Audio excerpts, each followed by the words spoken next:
सकाळपासून सुरू असलेल्या मुसळधार पावसामुळे कल्याणमधील अनेक रस्ते जलमय झाले आहेत। मी सध्या उभा आहे कल्याण श्री मलंगड रोड परिसरामध्ये आणि आपण पाहू शकता या ठिकाणी माझ्या पाठीमागे हा पूर्ण रस्ता जो आहे हा जलमय झालेला आहे। एखाद्या नदीचं स्वरूप या रस्त्याला आलेलं आहे।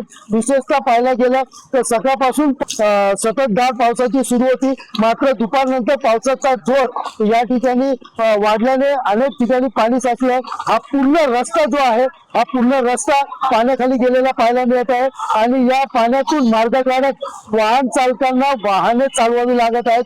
विशेषतः पाहायला गेलं तर गुडघ्याभर पाण्यातून मार्ग काढताना अनेक मोटरसायकल देखील या ठिकाणी बंद पडत असल्याच्या घटना घडत आहेत, तर काही चारचाकी गाड्या देखील या ठिकाणी बंद पडत आहेत। दुसरीकडे पाहिलं तर नागरिक या रस्त्यावरनं न जाता कठड्यावरनं जाणं पसंती करत आहेत। एकंदरीत पाहायला गेलं तर नाले सफाई न झाल्याने ही परिस्थिती या ठिकाणी आलेली पाहायला मिळत आहे। सध्या तरी पावसाचा जोर कमी झाल्यानंतर निचरा होईल अशी आशंका आणि शंका व्यक्त केली जाते, मात्र पाण्याचा जोर कायम राहिला तर या ठिकाणी मोठ्या प्रमाणात पाण्याची पातळी वाढणार असून लोकांच्या घरात देखील पाणी शिरण्याची शक्यता वर्तवली जात आहे। सुनील जाधव, TV9 मराठी, कल्याण।